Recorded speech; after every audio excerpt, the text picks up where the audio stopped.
The Cura Annonae stands as one of history's most significant experiments in price intervention and entitlement economics, fundamentally shifting the relationship between the Roman state and its market.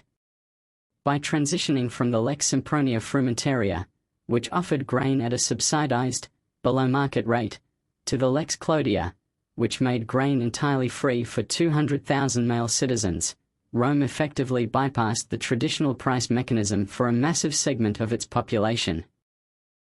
This created a permanent government subsidy that required a staggering fiscal commitment, often consuming an estimated 15% of the imperial budget.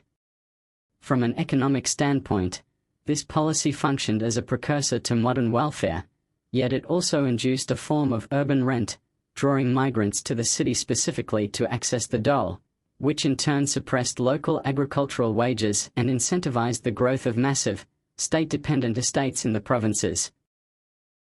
To sustain this, the state had to engineer a complex supply chain of unprecedented scale, integrating the high-yield agricultural outputs of Egypt and North Africa into a centralized command economy.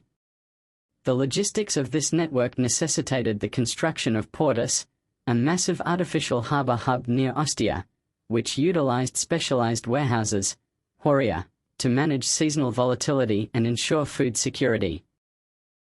This infrastructure represents a massive public works investment designed to mitigate the risks of maritime transport and harvest failure. However, by decoupling the cost of food from its market value, the Cura Annonae created a rigid fiscal burden. The state could not easily retract the benefit without risking total social collapse. This resulted in a system where political stability was inextricably linked to logistical efficiency, making the grain supply the jugular vein of the empire. Ultimately, the Cura Annonae illustrates how a state-run monopoly on essential commodities can provide social stability.